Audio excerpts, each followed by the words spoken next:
No, no. Well, good evening. As Jean's good introduction, I'm Andy Chapman. I'm now retired from, I suppose, paid employment. I came to Northampton in 1976 to work for the old Development Corporation and somehow never got away. So I spent many, many years with Northamptonshire Archaeology in the County Council. And then when they disposed of us, we became the Northampton office for Museum of London Archaeology. And that's better. And as you see underneath, it's St James Abbey and its cemetery. So first of all, I have to point out to everybody, the cemetery forms a big part of this lecture. So there will be a lot of photographs of burials within the cemetery coming in the second half of it. It's what I know as the Express lift site. 1999 to 2001 was the work when we did the work.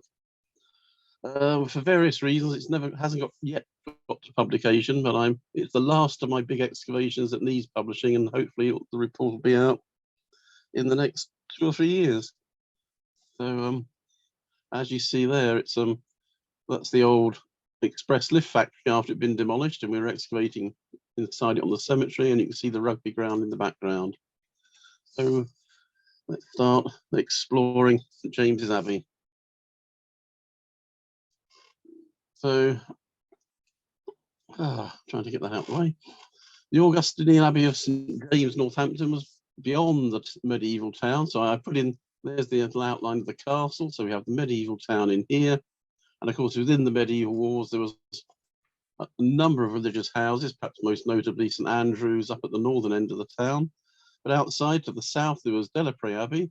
And if you went over the West Bridge, up the Weedon Road, you'd have come to, soon about 1 kilometre out of town, you would have come to St James's Abbey. And the red line there indicates the main part of the Abbey estate. The black is my version of the Abbey, and the brown is showing us the extent of the former Express lift site. So I have to, because we don't get to go and dig what we want to dig. This is commercial archaeology we're working in. So we are working there initially to do an evaluation of the site. The old Express lift factory was empty. It was due to be demolished for housing. So first of all, in 1999, we went in to do an evaluation of the site. And then 2000, 2001, we did a larger area of excavation. But it's all part of the package of evaluation and mitigation that goes with a commercial project. So it'd been nice to have done a lot more, but we did what we could. So first of all, we'll give a short history of the Abbey, founded by William Peveril, early 12th century. And this is the Black Canons of the Order of St Augustine. It was endowed with 40 acres of land, the church and the mill of Duston. Further endowments spread across the county and beyond. We've even got some land at Charing Cross in London. In the taxation of Pope Nicholas in 1291, it was valued at the annual income was £70, 6 shillings and 8pence.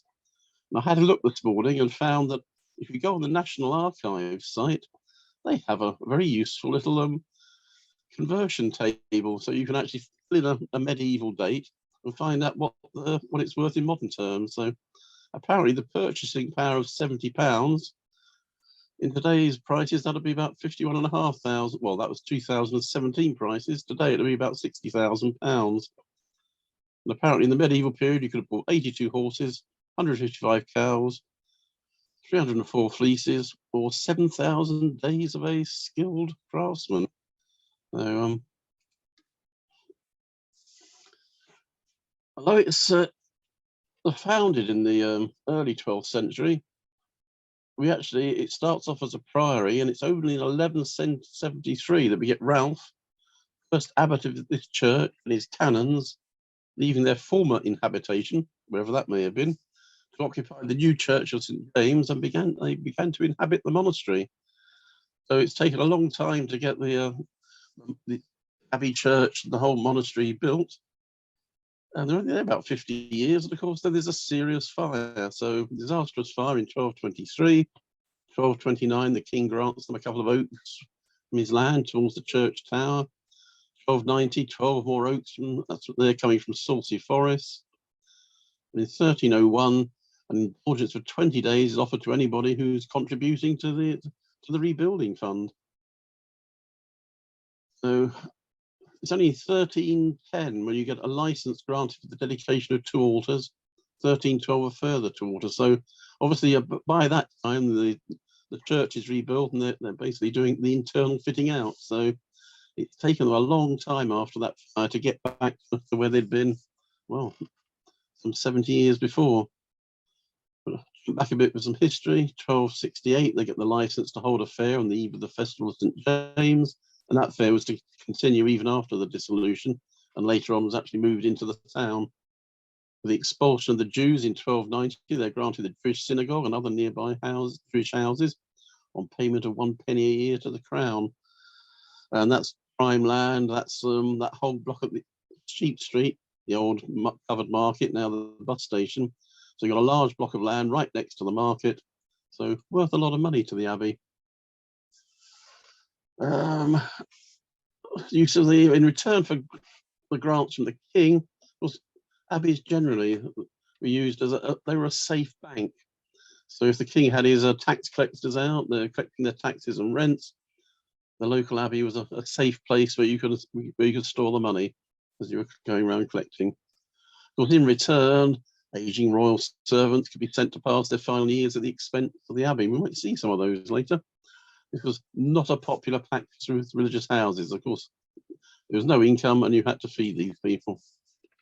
We'll jump on to the dissolution. So commissioners visited in 1536. At this point, the value of the lands is assessed at £207. The house, very stately built, in very good repair. So again, we're talking about, that's gone up to about 100,000, just over £100,000 in today's money, which apparently is 43 horses, 165 cows, and 6,900 days of skilled tradesmen. Cows and the skilled tradesmen days have haven't changed a great deal. The horses have dropped dramatically. So it seems the value of horses have gone up considerably in that time. The abbey tried paying the king off, so they paid the king £333, which may have staved off dissolution for a while.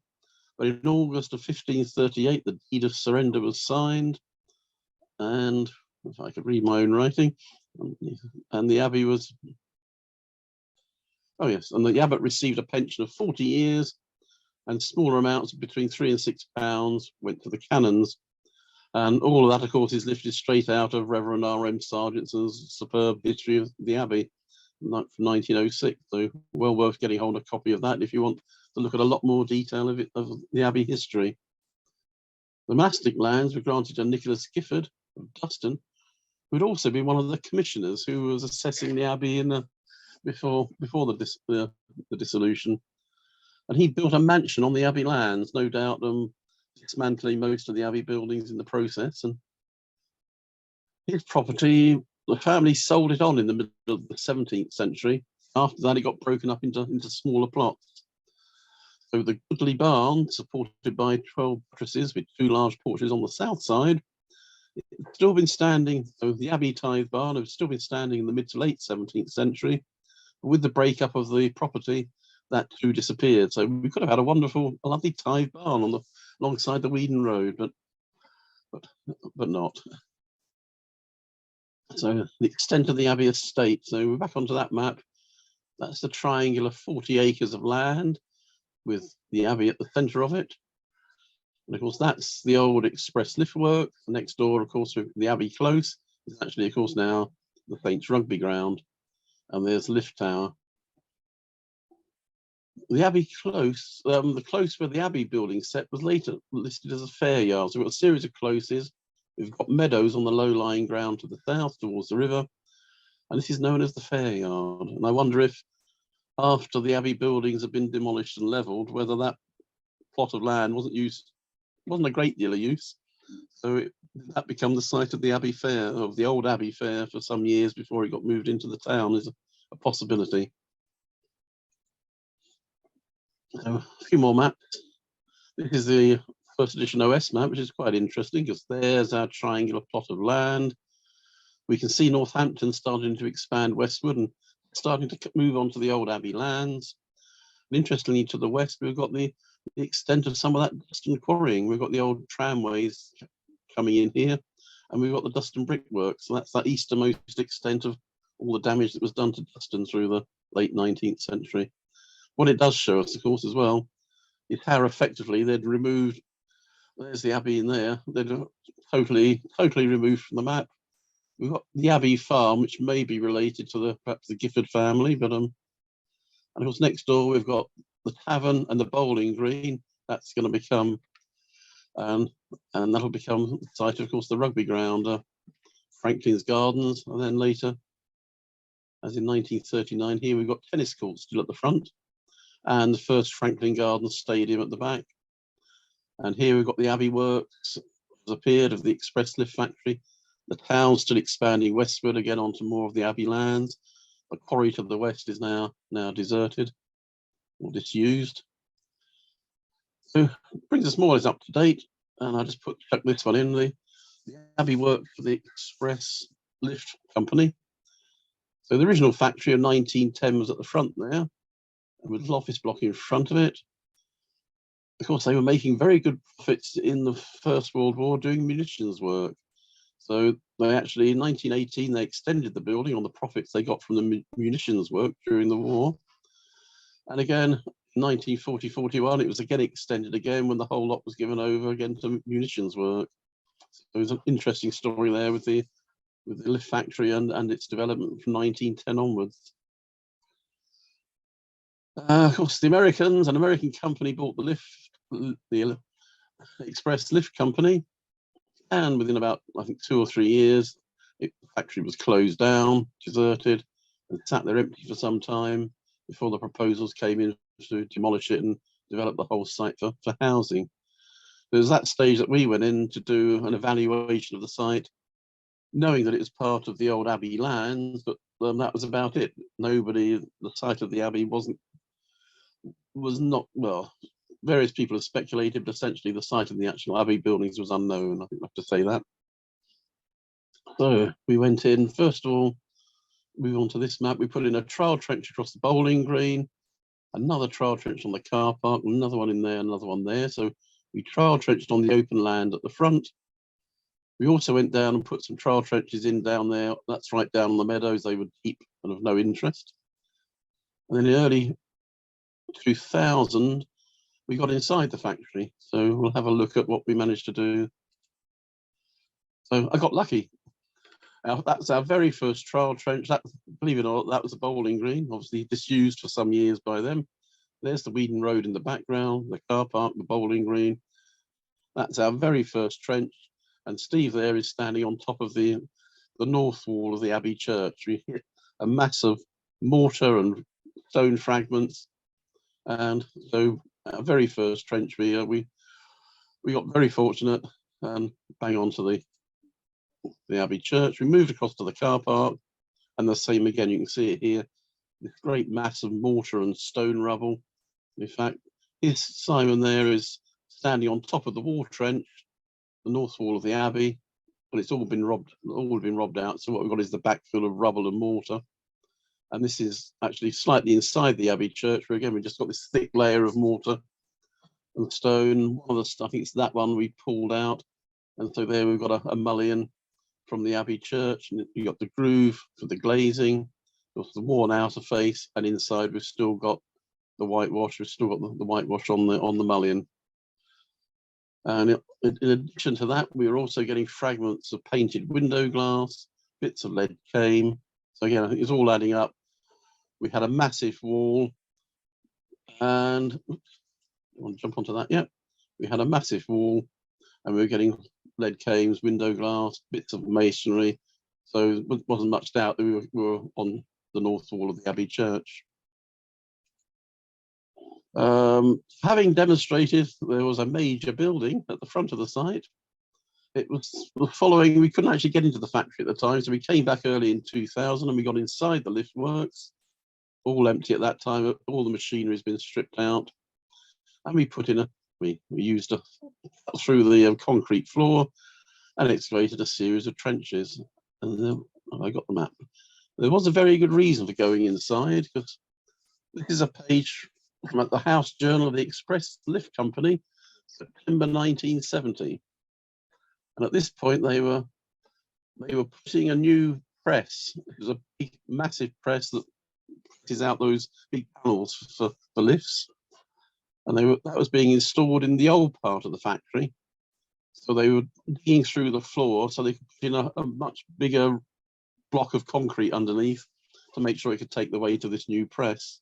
And as they broke through the floor, went down. First of all, they came off on a 13th century coffin cover, which they attacked with a pneumatic drill and broke up into pieces and pulled that out. And of course, underneath they found a mass of human bones. Those are not in situ. Somebody's laid them out afterwards, and that's actually the femur there. That's the wrong way around.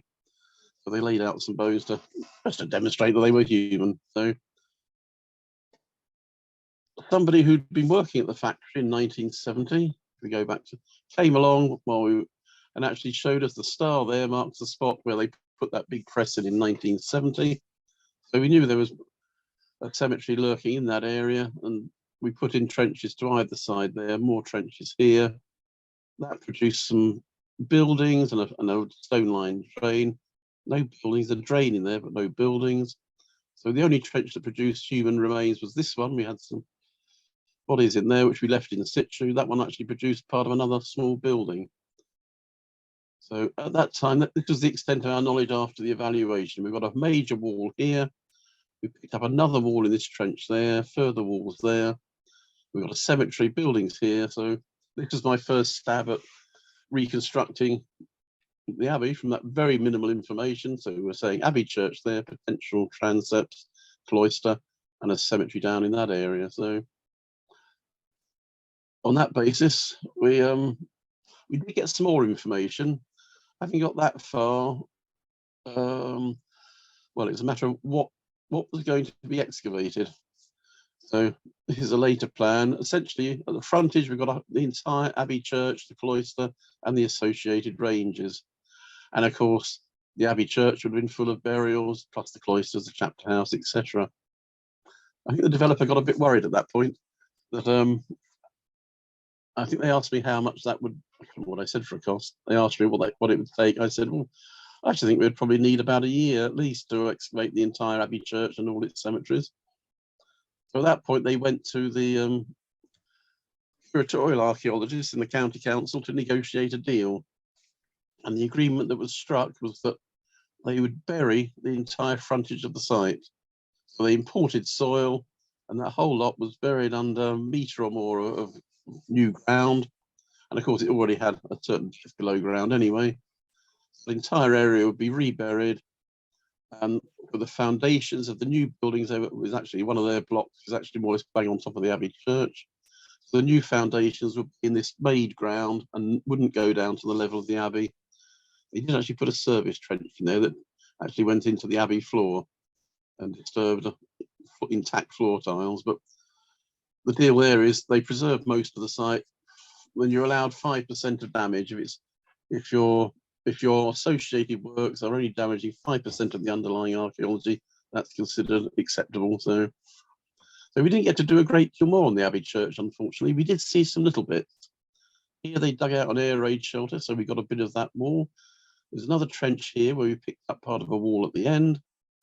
Most interestingly was they dug out the brick foundations of the old office block. So this is the wall of the old office block. They've dug it out. And of course, in the sides, we could see archaeology in places. So this bit, there's a major wall there, which is that wall. And a short distance away, there's another smaller wall, which is that wall. I think that was good enough to define that's the east side of the cloister. So we've got the cloister in there. Further up along this trench, at the edge of the trench, they started to hit, there's a couple of stone tombs in there, which I got no doubt was in the chapter house. So we had to, originally they were thinking they could dig either side of the brick walls because it's easy to get them out that way. But of course we started to hit once we started to hit those tombs, I had to stop them doing that and just work along the brick wall line. So those tombs should still be intact alongside the old office wall. So all of that area was reburied, and that's the extent of our knowledge. Pretty happy with the cloister, the chapter house. We've obviously got an east range there, as we picked up some more building in that area later. The only one I'm not happy about, that is the Abbey Church. But if that's the chapter house, you'd expect the transept to be there. And where's the north transept? All that trench does not look like it's inside a building. We've got some burials up there. It looks like external ground. So I can't fill in all the details of the plan. I'm happy that the general outline's right, but the detail, some of the detail is obviously missing because we only saw it in odd bits of trench. We did, however, get remnants of the buildings themselves. So we'll have a look through some of the building materials that we recovered. So we've got fragments there as a polygonal capital. There we've got a very highly decorated capital, but obviously in a very poor condition, very bashed about, and the decorations are pretty near gone. Bits of window mouldings. There, of course, we've got round mouldings from a column. This is one of my favourites, is this little piece of this tiny little volute, that's 10 millimeters. It's a little decorative piece, there's 3 views of it, in almost perfect condition. And that was found in one of the graves. So somewhere, either during manufacturing or afterwards, somebody broke off a bit of a decorative volute, and it ended up being deposited in the grave. So they're probably pretty annoyed about that after all the work that had gone into it. But compared to the other stone that was all eroded, to get this beautiful piece in pristine condition coming out of a grave was quite a bonus. And other thing we got were lots of floor tiles. That's one of the tiles that came out of the service trench they put across the Abbey building later. And from what I gather, a lot of the workmen on the site were they always uncovered a lot of tiles, and they were mostly taken away. By the time I found out about it and went there was just the one tile remaining. That was a bit unfortunate, but and also through other excavations, we've got a whole range of mostly geometric. That one's got, you can see the front leg of, there's the front leg of a horse, front legs of a horse, and there you've got the leg and foot of a knight sitting on his horse, which is quite appropriate, as we'll see in a minute. And I put some of these together actually to reconstruct the pattern. So once you actually, the same tile rotated, you can see that central roundel, and then the geometric pattern set between a series of roundels. And here's another one where, of course, you get 4 tiles make up these roundels. So also we've got plain tiles, all of which, of course, are split to create triangular tiles. So we've got plain ones as well. And roof building materials. We got masses of roof tiles. These mainly have been reused in the graves, and we'll see those in a bit and show the size of them. Here's one. That's one of these tiles. They are big and heavy, and they're only used in the 12th century. As you can see, these are massive, heavy tiles, and overlapping like that, they would have made a very heavy roof. So they're used in the early 12th century, and clearly at some point they were had a lot of surplus tiles. Some of these still had nails in them, so clearly they had been used. So they've been taken off the roof of a building and being replaced by lighter weight tiles, or the building itself was being replaced. And as we'll see in a minute, they found a useful, vast quantity of tiles were obviously stacked up and kept, and they found a use for them later. And that's actually a ridge tile that came out of there's a small drain, and they were using the ridge tile as part of the lining of the drain. Although we didn't get much of a look at the Abbey buildings, we got all sorts of bits of its structure. Oh, yeah, now we're starting to move on towards the cemetery. So we've gone through several stages of work: trial trenching in that area, trial trenching inside the factory. We had the watching brief during the demolition works. And then the winter of 2001, we went in to do excavation of this part of the cemetery.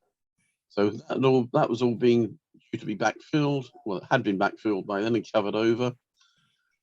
And we were working inside the now demolished factory. We did ask them if they could leave the factory up. We'd we'd excavate inside the factory, which would have been rather nice to excavate indoors, but they demolished the factory and we then went in to excavate. As usual, we get to go in the winter, so they can come in the spring. So from here on, we're going to be looking at the whole structure and that whole area of the cemetery and what was going on in there. So the first thing I got the team to do was we built 2 shelters. We had these shelters at the office, so we dragged those. They're pretty heavy. We took those down to the site, built them, covered with polythene. So through the winter, we did have some shelter. It wouldn't have been much fun going through an entire winter on our hands and knees excavating burials without that shelter. So they were very worthwhile. Obviously, we worked outside when the weather was good, but we always had that option in particularly cold, wet weather. We could disappear under the shelters and get a bit of protection. So you can see here, that's the wall of the old Abbey of the old express lift factory. We've already got great stacks of bricks at the back. So we were enclosed by a fence, and construction work was starting around us. So we had our little enclosure to keep us away from the builders, and the builders away from us. And we got on with our jobs through the winter. And we can see how we started in the northeast corner, and those are obviously empty graves that we've emptied, and we're gradually working our way across the site. Seemed as good a way as any. And yes, the shelter certainly kept us warm. There's a nice frosty morning, and here we are. Here's somebody working under one of the shelters in the wet weather. So they were worth their weight in gold that winter. And that's what we ended up with. So there's a basic plan.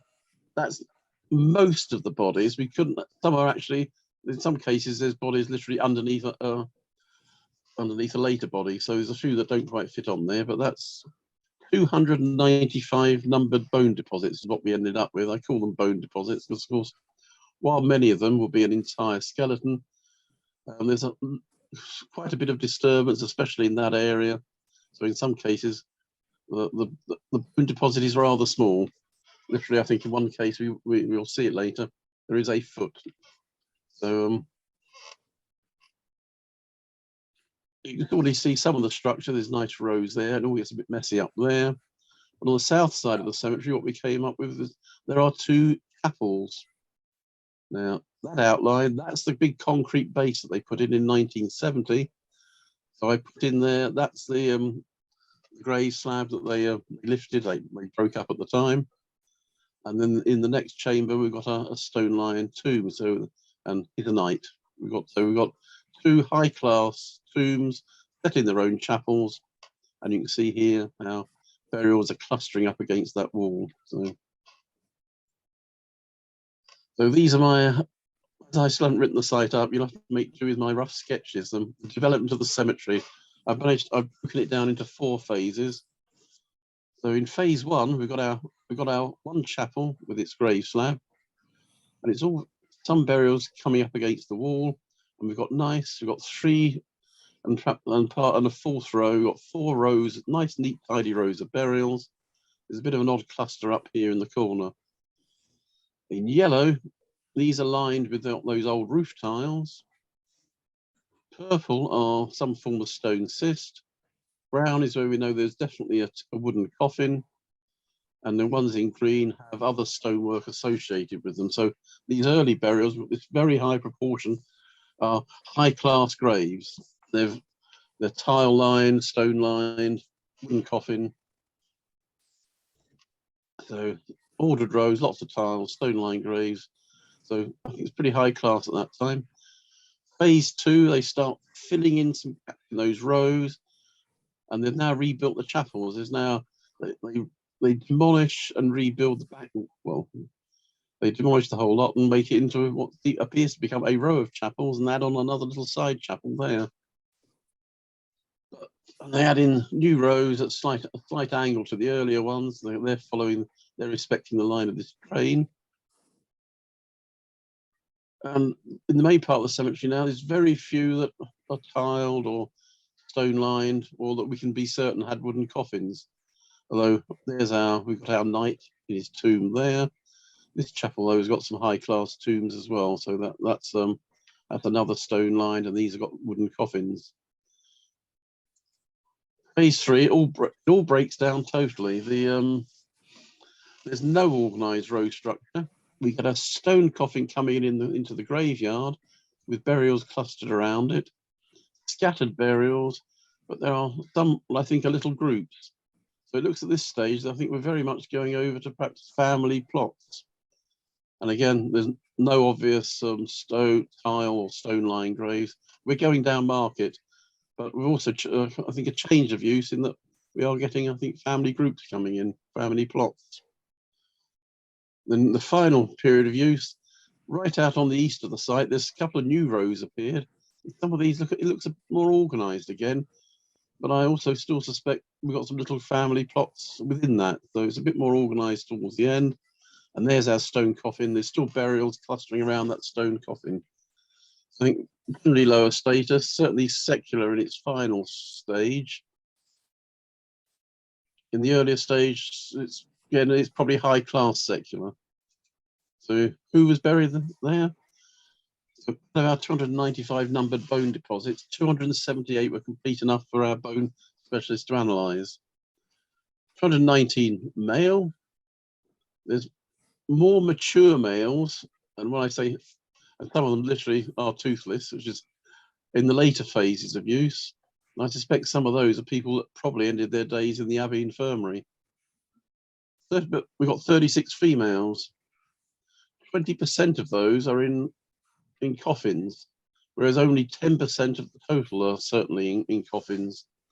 So we seem to have a high proportion of our females are probably wealthy, above well, and perhaps we're looking at some wealthy benefactors. There's certainly some documentary records of women who are benefactors of the Abbey in return for, well, in one case, there's certainly one woman who actually moves into the Abbey as a benefactor, and perhaps others were actually left money in their wills and were buried in the Abbey cemetery.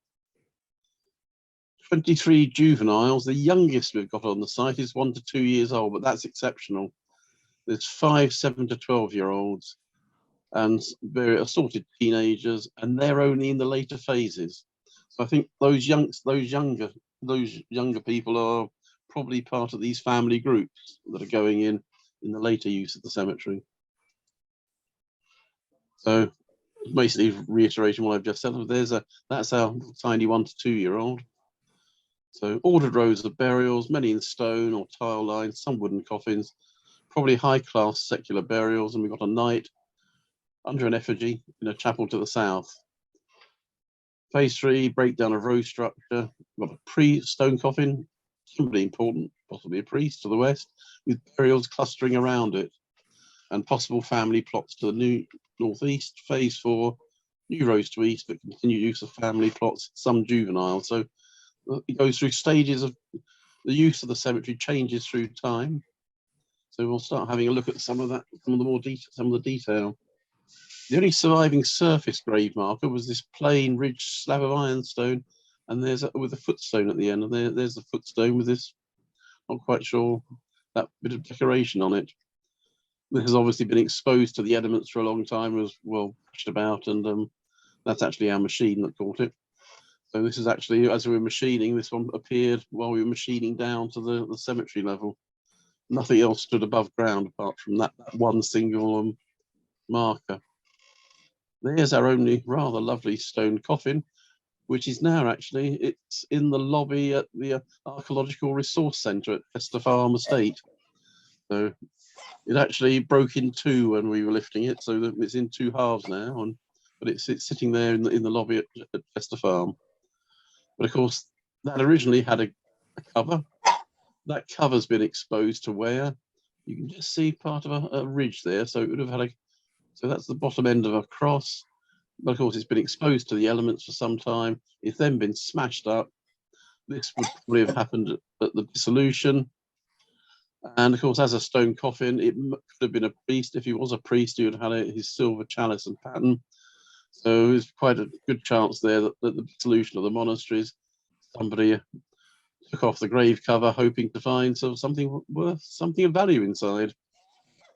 and made a bit of a mess of the bones at the same time. So that's our only stone coffin. And as I said, not only did burials cluster around him, he wasn't the earliest.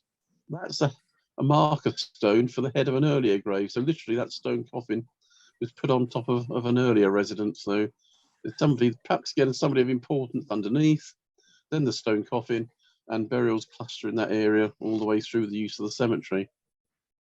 So there's our stone coffin, and it's these burials around here which seem to specifically cluster around it. And back to our memorial chapel. So we'll have a look at our knight, and how well we know he's a knight because well, again, this has been broken open. There would have been a life-size effigy on top of that tomb.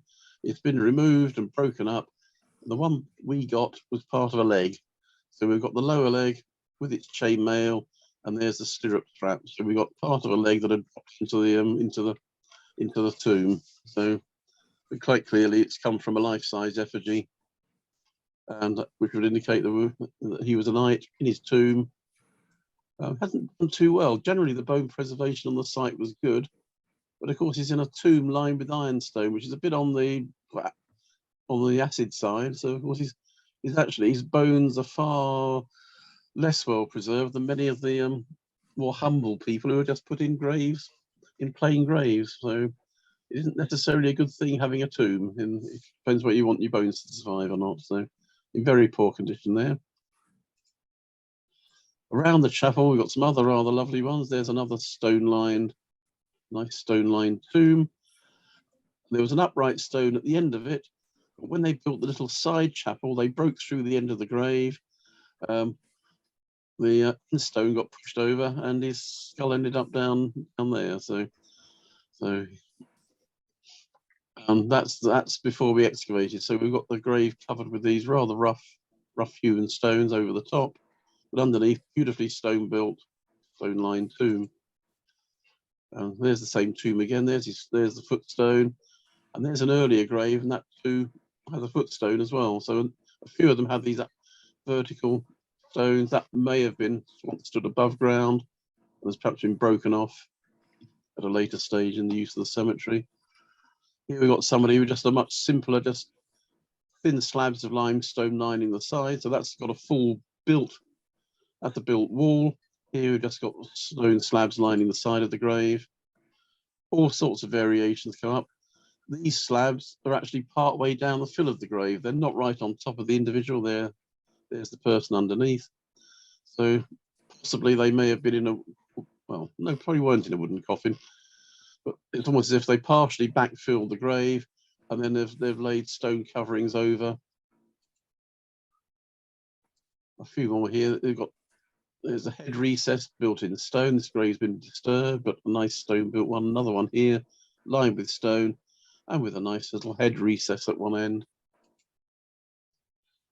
A strange one here. There's the individual lying in their grave, and a mass of irregular lumps of limestone, going more or less up to the ground surface at the time. So,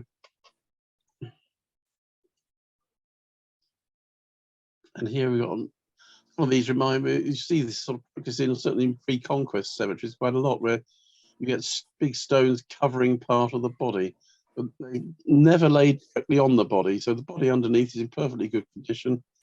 They seem to be laid in the partially filled grave. That's protection, presumably.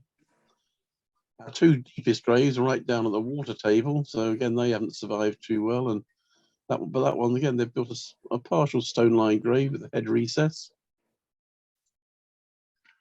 And now we come on to, we were looking before at those roof tiles. Well, this is where they all came from. Or sorry, this is where they went to. They stripped them off the roof of some abbey building. They kept them in store. And then, so you got floored with tiles, lined with tiles, a neat little head recess made out of tiles. Here's another one with its head recess, and they're actually put tiles along the side, filling along the edges of the grave. So this one we can take all the way through. There's the empty tomb, tiles on the floor, tiles round the side. I suspect in this one they've laid a wooden plank over the top.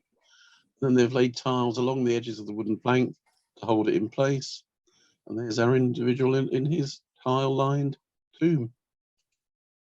And another one here, slight variation, they're all slightly different.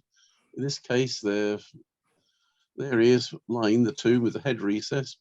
And they've actually placed another tile over the head recess and probably a timber board at that level, then backfilled on top of that. A rather odd one here where we've got old roof tiles sort of scattered within the fill. And I wonder again if this one was in a wooden coffin and the tiles have been placed on that coffin, of later, of course, had dropped in when the coffin decayed. Timber coffins are a difficult one because, of course, the timber doesn't survive. This is the best one we had, where you can see particularly there, we've got a black soil stain running around the body and up around the head. So we've got the soil stain from a former wooden coffin. Otherwise, they can be, if there's no nails, and there isn't usually in medieval ones, they're just they're pegged. They were pegged together, not nailed together. It's a bit difficult to tell whether you've got a shrouded body or a coffin. One giveaway is, of course, the skull there is rolled backwards. There's the lower jaw, and the skull's rolled backwards. So that was the coffin, as we know from the stain. Interesting one. This one, another variation. This one we see a lot in pre-conquest graves, where you get the often known as earmuffs, where you get two pieces of stone just placed either side of the head to make a little recess to either side. This individual, though, is in perfect condition, but he wasn't actually he wasn't alone for very long. So there's our individual 3277 with his earmuffs. We've then got another burial put in on slightly shallower, so he goes over the top and doesn't quite reach the earlier burial, and he's got a stone placed beside his head. And there you can see yet another one, which is this one. So we've actually got, here's the first, then the second one, and then the third one. That's later lost its head to another grave.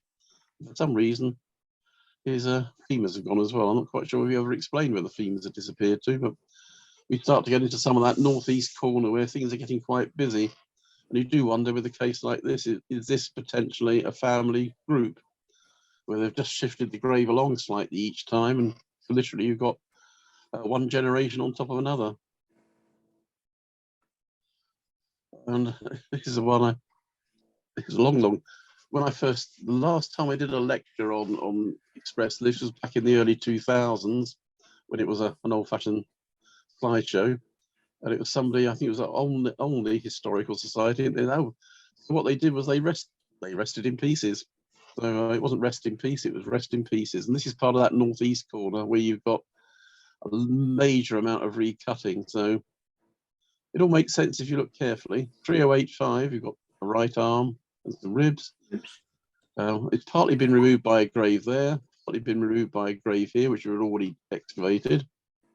And the rest has been removed by this grave. This person with their elbows out has taken away most of the rest of the body. But down here, between that grave and this grave, we've got a foot. And if you measure it out, that foot is in the right place to be the foot for 3085. And then we've got somebody else here with just part of the skull and the right shoulder has been cut away by a grave here. There's obviously somebody who hasn't excavated yet. There's a grave in there which has taken away the lower legs. The grave has taken away that person's leg. So it gets very complicated. We did try as far as we can we did manage to match some bones up with their original owners when they hadn't moved too far. But we only had the one charnel pit though, so the bones that are disturbed most often are placed in the new grave. So there was one charnel pit with a scatter of human bone in it. This is one of the more extreme cases here. We've got a burial. There's the burial. He's got somebody else's femurs over his leg. There's a humerus. There's a skull. There's somebody's pelvis. That's a lower arm bone. There's a tibia. So in this case, they've quite clearly placed the bones over this individual when he's gone into his grave. Loose bones from a disturbed burial have been put in with the new individual. Oh gosh. We've also got a lot more intercutting here, and also, of course, the factory wall. This is the wall of the express lift factory, which has chopped through a series of burials there. We had odd things in the factory itself. You've got these concrete stanchions, And of course, again, some of our burials, they've got a pair of legs sticking out from beneath one of the concrete stanchions. So a lot of disturbance both in medieval days and in later days. I'm getting to the point now where we're getting towards the end, but at this point we're going on to traumatic injuries and pathologies. Of course, our bone specialists really enjoyed this cemetery because it contained a lot of old people with lots of problems. From a bone specialist point of view, it was wonderful. You had lots of things to look at. It wasn't just nice plain skeleton. So we'll just have a look at a few to finish off. And some of it is relevant to what's happening in the Abbey. So we'll start with this one. We've got two individuals here with broken tibias, a break there and a break there. These could well have been compound fractures, but the fact is there's no infection. In both cases, they've healed up and they've carried on with their lives. Of course, there's been to get the bones to knit, they've overlapped slightly. One thing they couldn't do in the monastery was they didn't know how to use, was using traction. So you can see in this case in particular, there's a big overlap, but it's healed up perfectly cleanly. You just end up with one leg a little bit shorter than the other. In both cases, the legs healed shorter, so they would have been hobbling around, but they lived. And I think in both of these cases, these must be people who spent time in the Abbey, went into the Abbey infirmary with these broken legs, and they've been well treated. So they've probably stood a better chance of survival in the Abbey infirmary than they would have stood in, say, the 18th or a bit of the 19th century with what doctors were up to in those days. So it is relevant that in these cases, they're healed cleanly with no signs of infection. Other things we get, those things like, of course, you've got the right hip joint there is massively enlarged. And this one down here, the whole lot's just fused into a solid mass. And I think just to finish off, we'll have a look. This is we were talking about the elderly people in the cemetery. Here's one of our more elderly people with totally toothless. And this is a case of, I'll just use the simple name, otherwise known as bamboo spine. It's when the ligaments start to ossify. And of course, it ends up with the whole spine fusing into one mass. So you've got quite an elderly person there, probably somebody else who's got into the Abbey, possibly the Abbey infirmary, or certainly has been spending the last days in the Abbey, probably. And I suppose it relates to what Dean was saying at the beginning, because when it came to the solution, one of the arguments the Abbey was trying to use against the commissioners and against Henry VIII was that, of course, by this time, the castle's long gone. The town of Northampton has gone into decline with the loss of the castle and royal patronage and royal visits. And the Augustinian Abbey, of course, they went out into the community. They weren't a closed community like some of the others, like most of the others. They were people who went out into the community and did good works. So they were trying to argue that, of course, if the Abbey was dissolved, the people of Northampton would miss out on, they wouldn't have the Abbey to help to feed them and help to provide them at least with some reasonable level of medical care as well. So I think at that point we've had a good roam through the Abbey and its cemetery, and that brings us to about the end of the site. As I say, I've still got this one to write up, and hopefully it will appear in the next couple of years or so. And I have to finish with yet another plug.